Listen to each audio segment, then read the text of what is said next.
Hello, my name is Amaris, also known as Threadworthi, and welcome to Threadworthi Reads. I acquired this deck that I adore. It's Earth Woman Tarot. Got it off with Barnes & Noble. I purchased this. This is not an ad.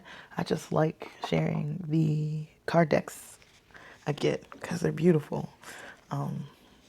So here we go. Got some cards. Shuffling. Oh, there's a jumper.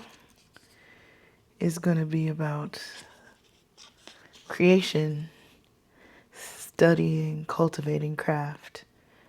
Eight of Pentacles. Spirit.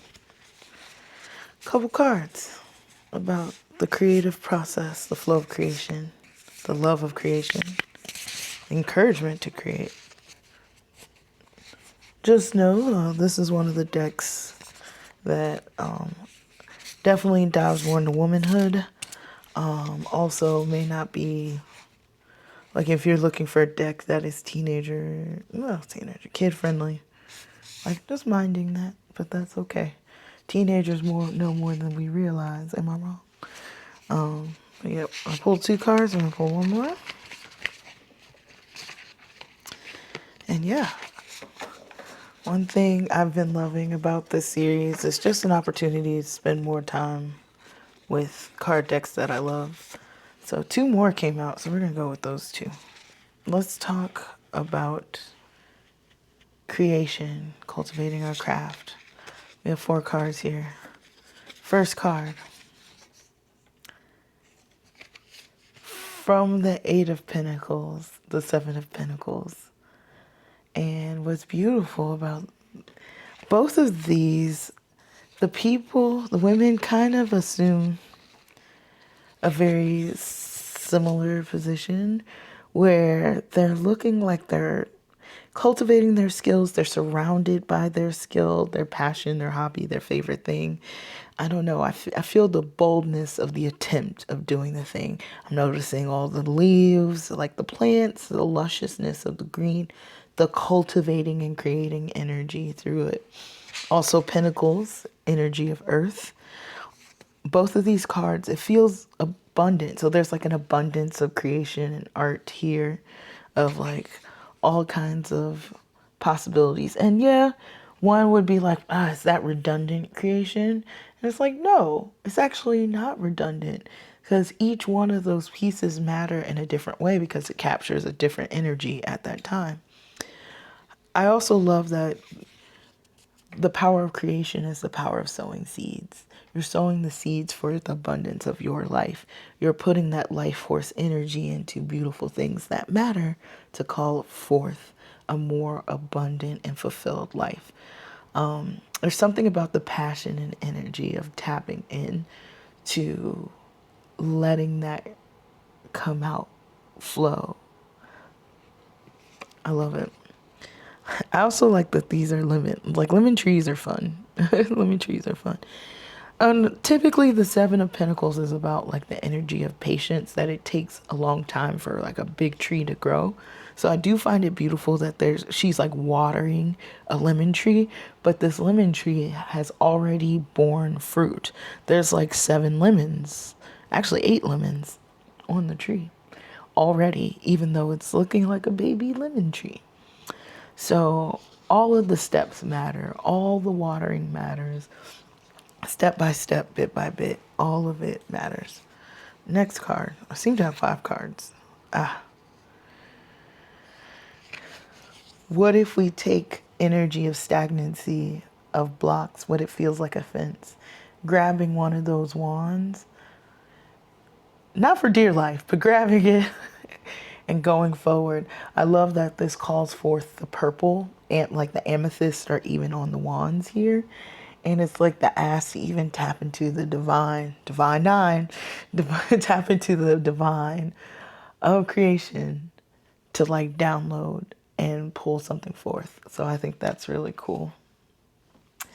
I just love, like, this is the first 9 of Wands because 9 of Wands is usually like, ooh, you are fighting for your life, this Nine of Wands.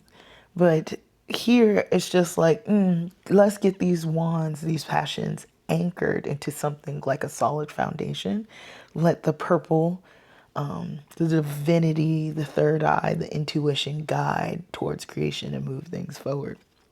And it's once again surrounded by green, lush lavender, still surround, even in like holding on battle mode.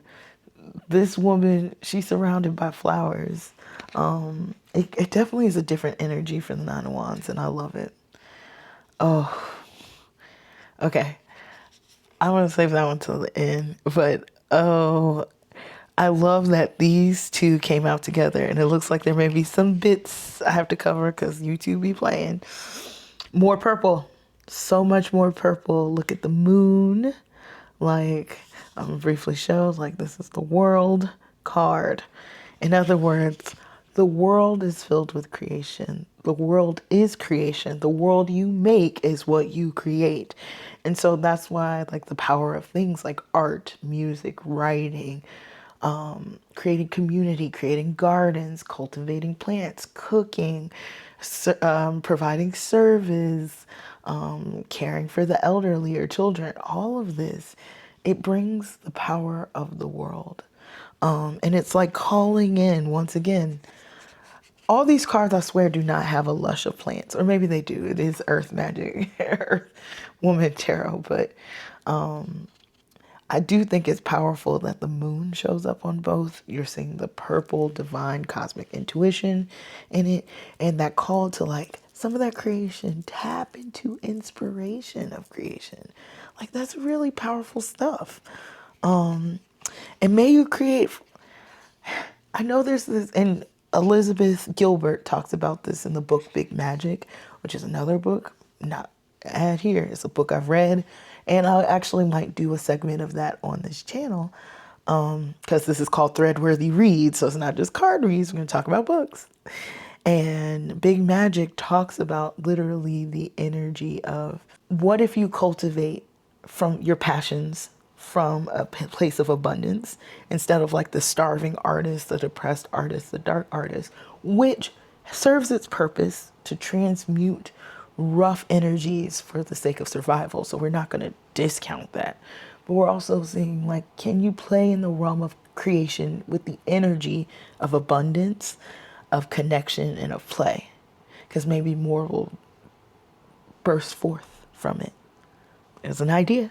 It's just an idea.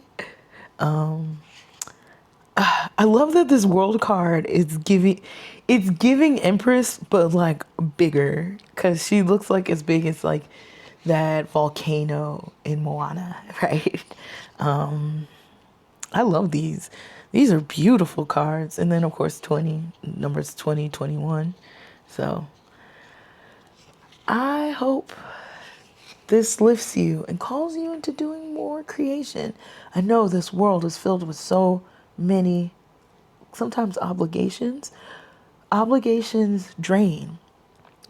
I think the call is to look for places where you could pour, not only to yourself, but letting the things you pour into actually pour back into you, like rejuvenate, and even maybe provide that spiritual, emotional, and maybe even financial abundance because it's coming from a divine and intuitive space. So that's my Threadworthi read. I hope y'all are doing well. Thank you for tuning in. If you like what you heard, like and subscribe. And until next time, I have to push the button.